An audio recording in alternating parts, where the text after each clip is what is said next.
오늘 본문은 이제 약간 장면이 조금 바뀝니다. 저희가 이제 우리 앞에까지는 이제 무슨 절기에 대해서 봤냐면 초막절에 대해서 봤고요. 오늘 엄밀하게 유대인들의 공식적인 절기로 지키지 않는 지금 오늘 본문의 22절을 보면 무슨 절기나 수전절이 나와요. 이제 제가 요 절기를 잠깐 설명하고 그리고 이제 오늘 본문의 메시지를 한번 같이 나눠볼 거고 그 전에 여러분 저희가 이제 19절하고 21절을 잠깐 볼 건데, 그러니까 예수께서 이 땅에 오셔서 예수님이 이 땅에 오셔서 나타나면 그리고 말씀하시면 이렇게 보이는 일종의 하나의 현상이 있는 것 같아요. 그게 뭐냐면 19절에서 21절만 봐도 짧은 절이지만 여기서만 봐도 예수님께서 이 땅에 오셨다. 그리고 이 땅에서 말씀을 증가하신다. 근데 지금 받아들이는 반응은 여기 본문에만 봐도 짧은 세 절이죠. 19, 20, 21. 지금 어떤 현상이 나타나냐면 한쪽은 어떻게 합니까? 특히 21절은 뭐라 그러나? 거꾸로 한번 봐봐요. 21절은 어떻게 하죠? 예수님이 이 말씀을 어떻게 합니까?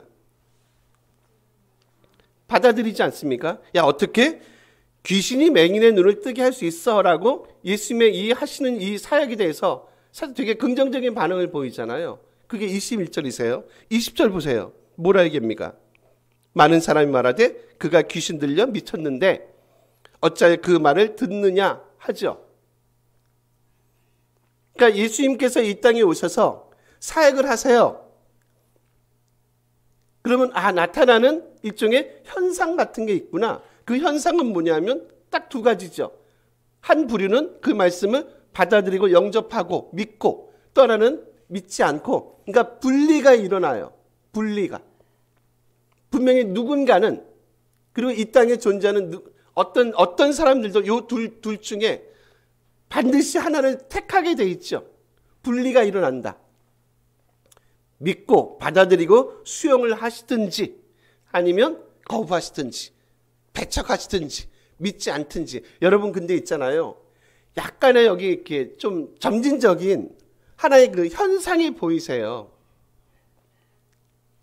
그러니까 죄란 놈이 여러분 아시죠? 죄란 놈이 처음에는 되게, 제가 지난번에도 말씀드렸죠. 처음에는 되게 감추고 은밀하게 행하잖아요. 근데 나중에 가다 보면 이 죄를 어떻게 한다고 했습니까? 제가 죄를 나중에는 자랑까지 한다고 얘기했어요. 이게 인간의 완악함에 저는 일종의 그 극치를 보여준다고 생각해요. 나중에는 죄에 대해서 담대하단 말이에요.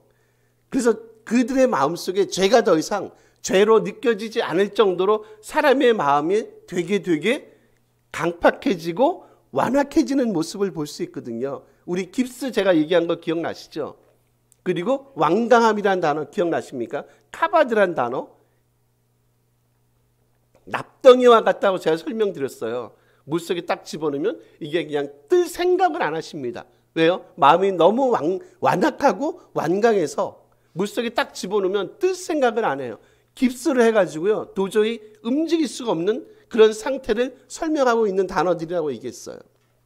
여러분 20절 한번 가보실래요? 눈으로만 와보세요. 부정적인 반응을 보이는 사람들이에요. 근데 중후반에 보시면 그가 귀신 들려 미쳤다. 어찌하여 그 말을 듣느냐 합니다. 요게 암시해주는 시사해주는 가가 있죠. 야, 뭐하러 그 말을 들어라고 얘기하죠. 들을 게 뭐가 있어요. 여러분 지금 저희가 쭉 봤어요. 유대인들은 뭘 봤나요? 유대인들이 주님의 말씀을 듣지만 그들의 주님의 말씀을 받아들이거나 영접하지 않는다 쪽으로 저희가 계속 지금까지 말씀을 나눴어요. 근데 20절만 딱 보시면 이제 못 가지 않습니까? 아예 20절은 뭐라는 거야? 아예 이 말씀도 듣지 말라고 하는 거 아닌가요? 지금까지는 여러분 약간의 변화가 지금 생기는 게 뭐냐면, 지금까지는 그래도 유대인들도 하나님의 말씀을, 주님의 말씀을 들었단 말이에요. 들었지만 그들이 뭐하지 않았다. 주님의 말씀을 믿거나 받아들이지 않았다. 근데 20절만 보면 약간의 변화가 있다는 거예요. 뭐냐면 이제 아예 못 가지 않는다고요. 듣기조차 하지 않는다는 말이에요. 야, 그 말을 들을 게 뭐가 있어? 마치 제가 지금 금방 말씀드렸던 죄의 완악함의 끝판왕을 보여준다는 거죠. 하나님에 대해서, 예수님에 대해서 마음이 한번 딱 닫힌 사람들은 이제 나중에 죄를 자랑하듯이 이제 더 이상 이 말씀에 대해서 전혀 열린 마음을 그들이 갖고 있지 못하다. 이게 뭐라고요? 이게 인간 본성의 어떻게 보면 끝판왕을 보여준다는 거죠. 말씀했어요. 둘 중에 하나일 겁니다. 받아들이시든지 아니면 분명히 배척하든지.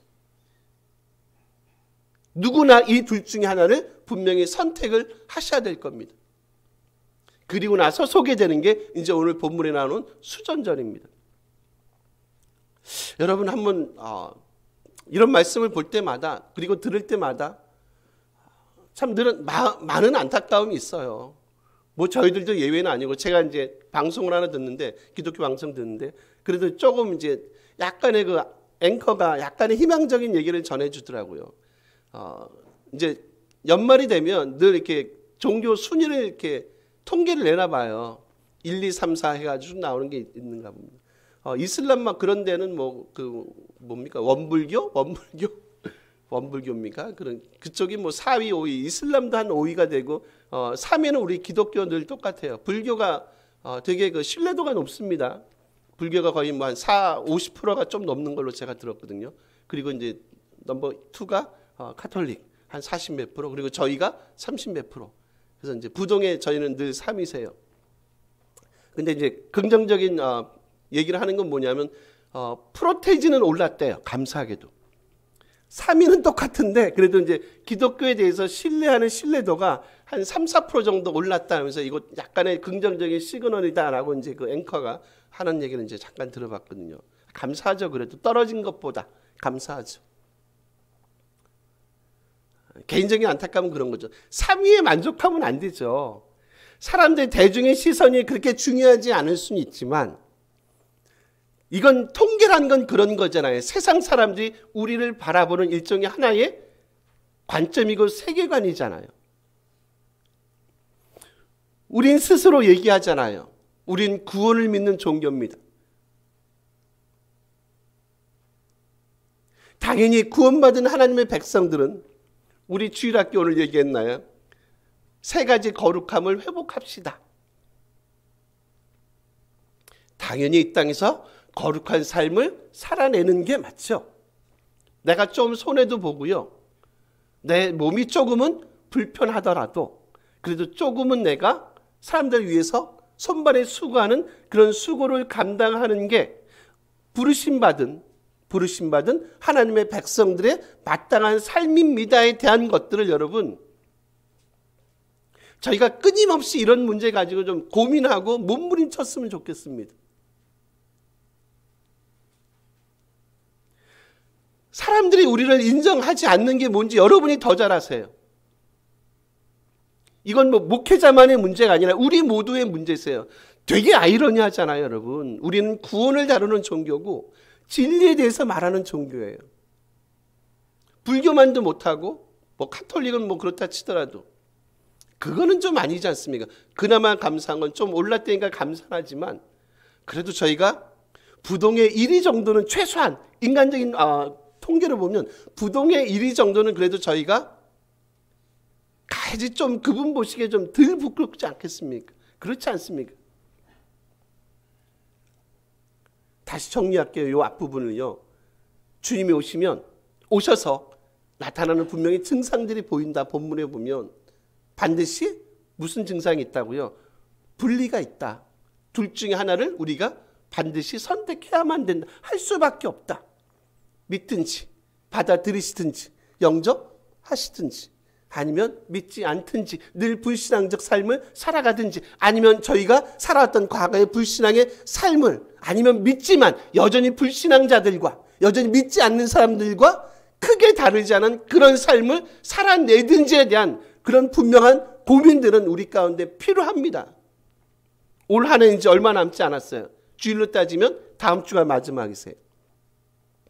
댁에 계시든지 전천 안 계시든지 왔다 갔다 걸으시면 아니면 운동을 하시던 가운데 한번 곰곰이 한 해를 마무리하시면서 묵상 한번 해보세요. 과연 나는 어떠한 삶을 살아왔는지, 그리고 내년에 어떤 삶을 다시 살아갈 것인지에 대한 좀 진지한 자기 성찰 같은 거 필요하지 않습니까? 오늘 본문은 다시 이제 메인 본문으로 가면 오늘 이제 제가 말씀드린 수전절에 대해서 말씀을 예수께서 하고 계십니다. 수전절이라는 게 절기가 어떤 절기냐면 여러분 BC 2세기예요. 그러니까 주전 2세기입니다. 정확하게 167년, 164년경인데 이때 시리아에 안티오쿠스 4세라는 왕이 있어요. 악당입니다, 악당. 이 왕이 소위 말하는 이제 유대 종교를 이제 BC니까 아직 이제 기독교는 아니에요. 유대 종교를 다 아주 절단을 내야 되겠다라고 작정을 하고 달려듭니다. 그래서 예를 들면 그런 거예요. 뭐 너희들 할례도 하지 말고 율법책 같은 거 다 불태워 없애버리고요. 그리고 하여튼 성전 예배도 막 드리지 못하게 하고 하여튼 특히 이제 예루살렘 성전에서 거기서 무슨 일이 벌어지냐면 그 예루살렘 성전 제단 제물을 바치는 곳에 돼지를 막 거기다 그러니까 이방신들에게 자기들의 신에게 드리는 돼지를 제물로 드리고 하는 일들이 벌어지는 거예요. 예루살렘 성전에서. 그러니까 유대인들이 생각해 보세요. 딱 보면 와 이게 뭐지? 감히 저 거룩한 하나님의 제단에서 돼지를 제단으로 드리다니. 그래서 그 당시 유대인들은요 그런 사건을 보면서 무슨 생각을 했냐면 드디어 마지막 때 종말 하나님께서 말씀하셨던 그 종말이 지금 이 땅에 오는가 보다. 마지막 때의 종말의 징조로 봤단 말이에요. 유대인들이 바보는 아니잖아요. 그래서 이제 한 제사장 그룹이 소위 말하는 거기에 대해서 혁명을 일으킵니다. 그게 이제 여러분 조금 들어보셨던 마카비 반란, 마카비 혁명이라는 게 있어요. 167에서 164년 그리고 거의 3년 내지는 3년 반 동안의 치열한 전쟁을 벌이고 그리고 나서 이제 이 예루살렘 성전을 다시 회복하는 사건이 164년 BC입니다. 주전이에요. 164년경에 일어나게 됩니다. 바로 그때 성전을 회복했던 거 있죠. 성전을 회복했던 그 날을 기념하는 절기가 수전절이에요. 오늘 본문, 그러니까 초막절하고는 한 1, 2개월의 차이가 있어요. 저희가 이제 10장 지난번까지 봤던 18절까지가 초막절기에 관한 거죠. 초막절기는 10월이나 11월경에 있고 지금 요 수전절은 12월쯤에 있습니다. 그러니까 거의 한 달 반, 2달 정도의 그 시차가 있는 거예요. 이 수전절의 의미는 크게 두 가지예요. 첫째 뭐냐면 빛의 축제입니다. 빛의 축제예요. 그리고 또 하나는 뭐냐면 성전 제단을 회복하는 것. 그 절기입니다. 성전의 예배가 제단이 회복하는 절기, 요거를 기념하는 절기가 수전절. 그리고 빛의 축제. 제가 그 사진 하나 띄워드릴게요. 요걸 한번 봐보세요. 보통 성전에 그 불을 펴놨던 여러분 요런 그 촛대 많이 보셨죠? 요거 보통 메노라라고 합니다. 메노라. 근데 요게 이제 개수를 한번 자세히 보시면 지금 중앙에 하나 이렇게 메인 한 놈이 있고요. 사이드로 4개가 있어요. 그죠? 원래 숫자는 7개예요. 원래는.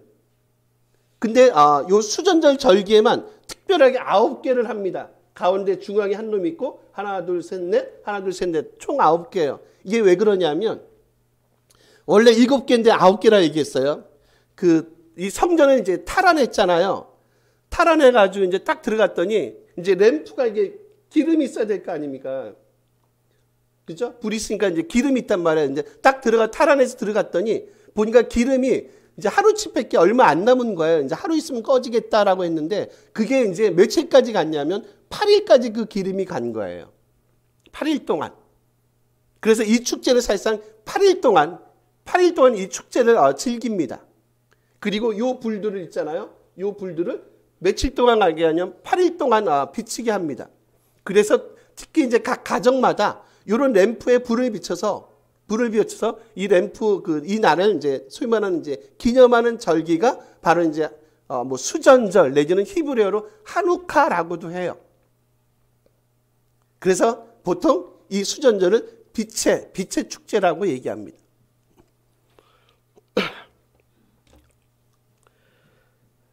되게 의미가 있는 게 지금 예수님께서 당신을 지금 앞에 저희가 계속 봤던 거 있어요. 당신을 지금 뭐라고 얘기합니까, 여러분? 나는 빛이다라고 얘기하죠. 근데 여러분, 지금 제가 이제 성전재단을 그리고 이제 성전을 다시 회복한 것을 기념하는 절기가 수전절이라고 얘기했어요. 이스라엘 역사를 지금까지 예수님 당대까지 쭉 와보세요. 물론 재단을 다시 회복한 건 맞아요. 근데 나중에 보시면 다시 성전이 어디로 넘어가는지 아시죠? 다시 이방인들의 손에 다시 넘어간단 말이에요. 특히 예루살렘 멸망할 때 AD 70년이죠. 다시 넘어가요. 그러니까 여러분, 이 땅의 성전이 회복될 수는, 물리적인 성전이 회복될 수는 있어요. 근데 결국 그 물리적인 성전, 아니면 성전 재단, 성전 의식 같은 것들은 이 본문을 통해서 하고 싶은 얘기 뭐냐면 그런 거죠. 그것들은 영원할 수 없다는 거예요. 다시 공식적으로 AD 70년에, 주 70년에 누구의 손에 의해서요? 로마의 손에 의해서 다시 예루살렘 성전이 어떻게 된다고요? 멸망을 한다는 거죠.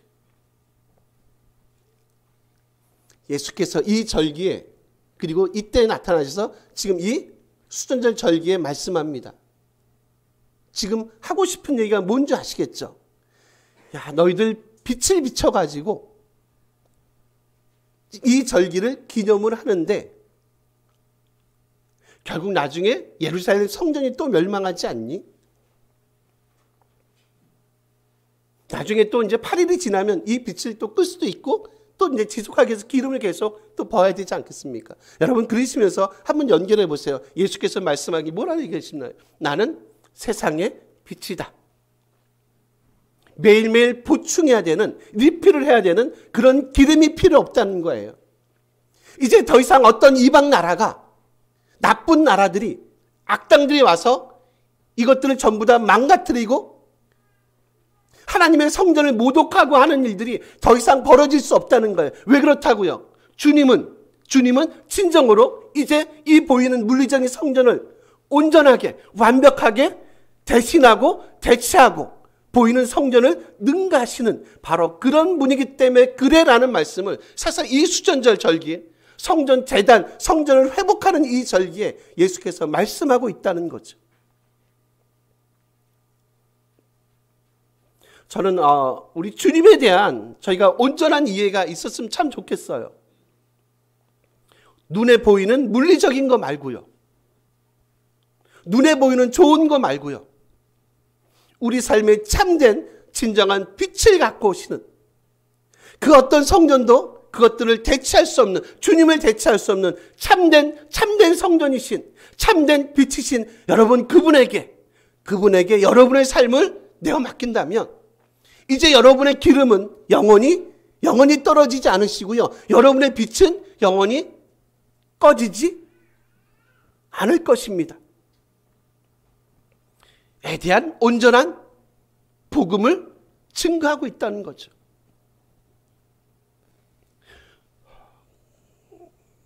여러분, 그 뒤에 한번 22절 뒤에 한번 가보세요.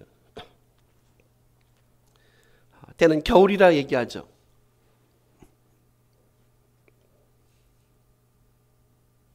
여러분, 왜 겨울이라는 이 계절을 한번 고민해 보세요. 왜 얘기했을까요, 주님은? 수전절은 늘 겨울이에요. 그죠? 12월이니까. 예를 들면 이런 거 있잖아요. 예를 하나 들어볼게요. 성탄절. 이때는 겨울이었으니. 여러분, 누가 몰라요? 성탄절이 여름, 물론 남아공은 여름이에요. 정반대니까 저희는 10년 동안 그 뜨거운 30몇 도의 그 따뜻한 성탄절을 보내고 왔습니다. 처음엔 적응이 안 돼가지고 추워야 되는데 완전히 반대쪽에 있으니까 그냥 12월 달이 제일 덥거든요. 12월, 1월이 제일 더우니까 따뜻한 그 크리스마스를 한 10년 보내고 왔습니다.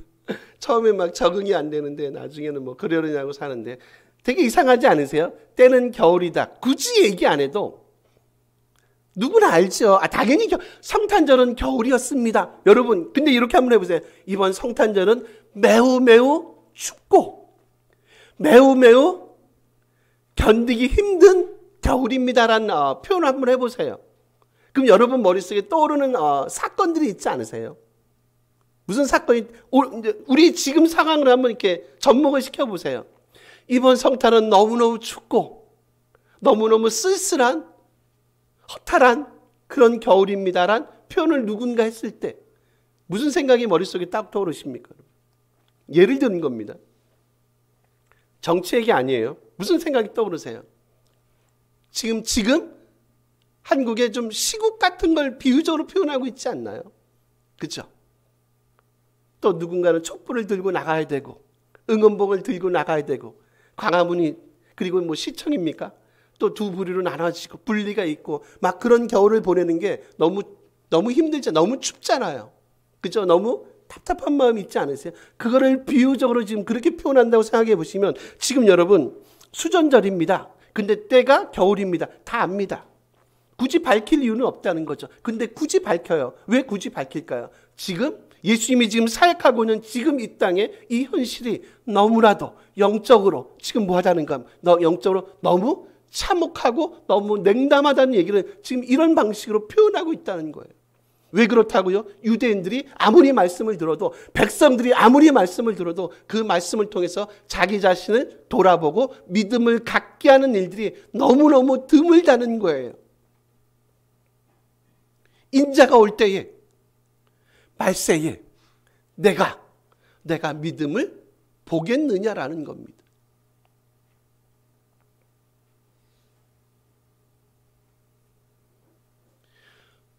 우리의 믿음의 대상이시며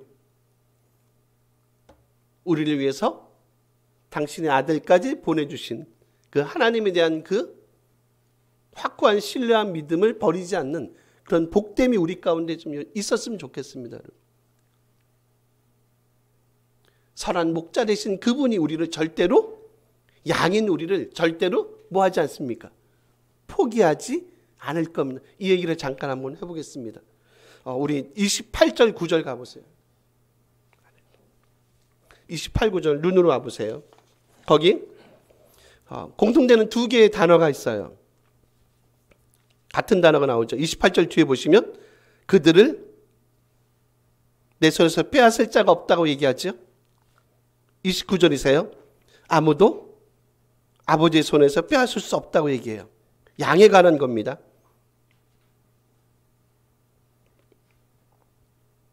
찾으셨죠? 그러니까 양은 누구한테 있을 때 가장 안전하다는 거예요. 선한 목자이신 주님에게 있을 때만이 가장 안전하다는 얘기를 지금 하고 있단 말이에요. 지금 흥미로운 건 여러분, 요 동일한 단어, 요한복음에서 이 단어가 사실 4번밖에 사용이 안 되는데 요 동일한 단어, 여기 한번 우리 12절 가볼게요. 요건 좀 읽어주세요. 12절 앞에입니다. 10장 12절 읽습니다. 삭구는 목자가 아니요 양도 제 양이 아니라 이리가 오는 것을 보면 이리가 양을 물어가고 또 해치느니라.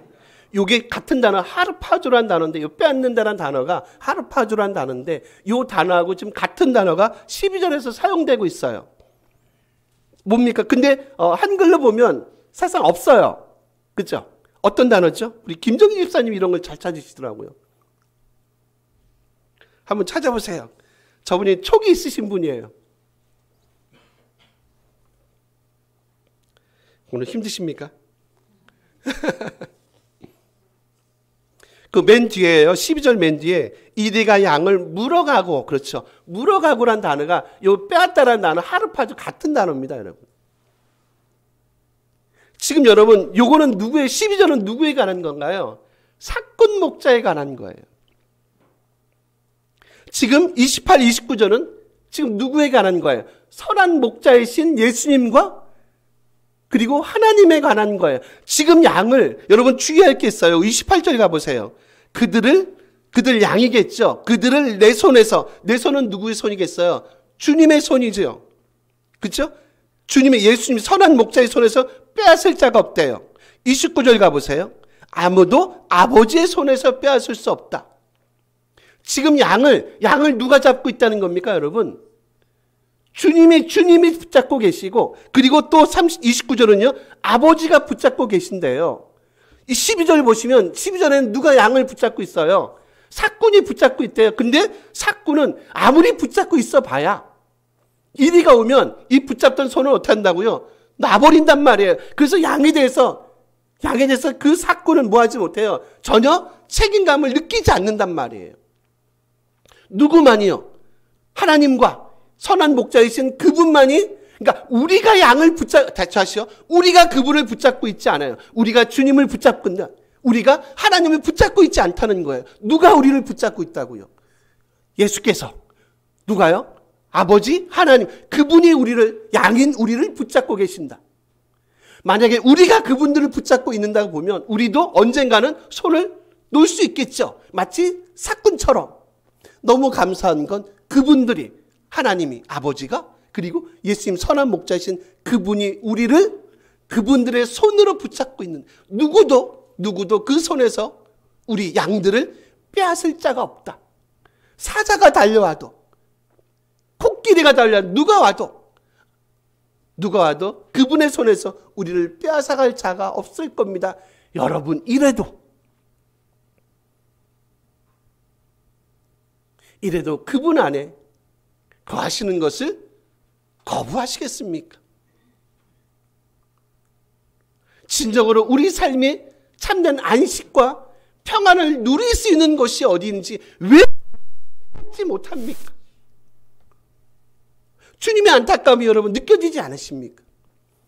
누구도 빼앗지 못해. 야, 너희들 조금만 생각을 한번 해보면 안 되겠냐?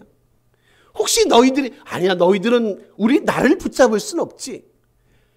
아버지 하나님이, 그리고 내가 너희들을 붙잡고 있으니까 너희들 걱정하지 마. 그냥 내 안에서 편히 쉬면 돼. 그러면 돼. 라고 말씀하시는 그 주님의 음성을 듣고 바르겠으면 좋겠습니다. 그래서 마지막 나오는 게 30절이세요. 우리 요절이기도 한데 같이 한번 읽을까요? 30절입니다. 나와 아버지는 하나라라고 얘기해요. 우리에게 요청하시는 게 있어요. 아버지와 예수님은 하나입니다. 즉 그 얘기는 뭐예요? 모든 목적과 하시는 사역에 있어서 하나님과 예수님이 같은 내용을 갖고 목적을 갖고 같은 내용을 가지고 일하세요. 그건 뭐겠어요? 이 땅을 향한 그분들의 러브 스토리 아닌가요?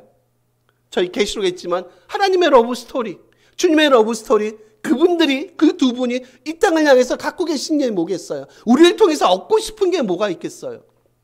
여러분이 내시는 헌금, 거기에 귀를 쫑긋 하시겠습니까?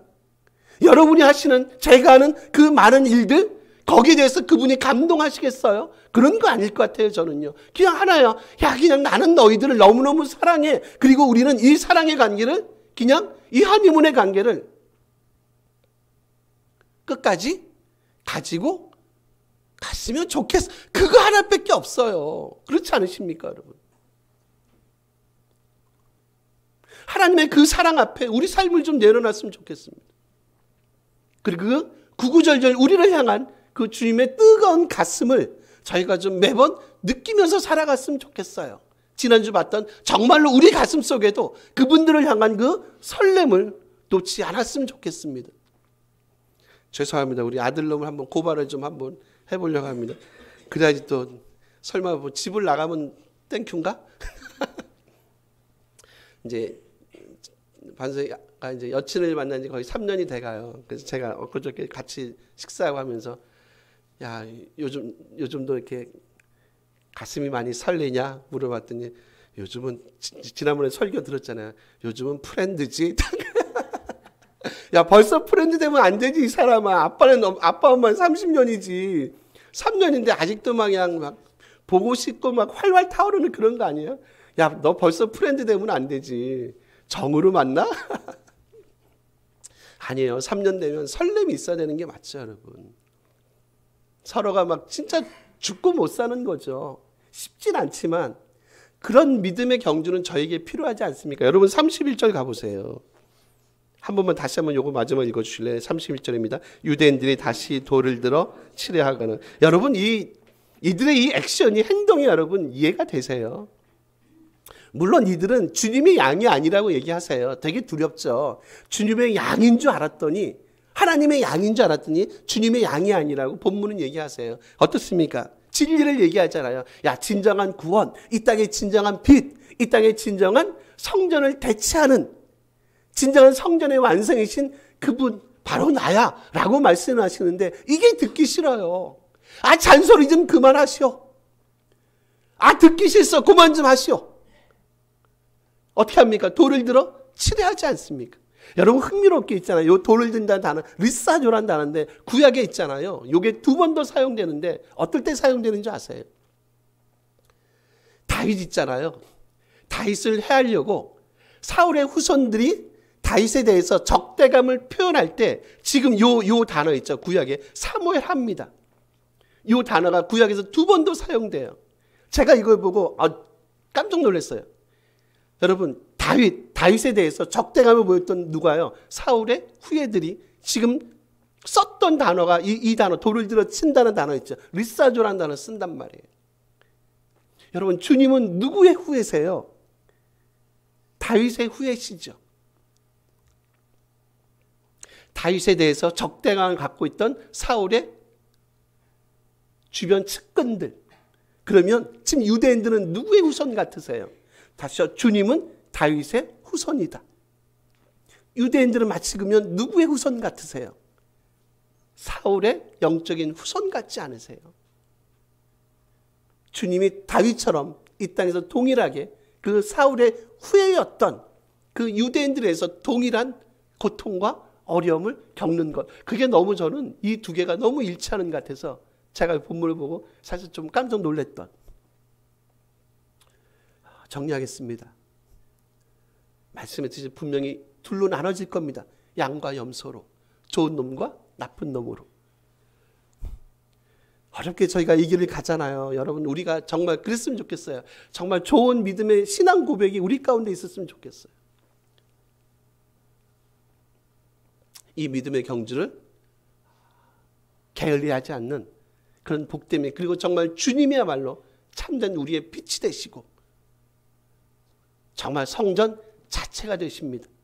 그래서 오늘도 제가 주님만을 쫓아가는 그런 복된 삶을 살아가겠습니다 라고 하는 그런 믿음의 결단들이 이 공동체 가운데 있어서 참 좋겠습니다. 우리 다시 한번 기도했으면 좋겠습니다.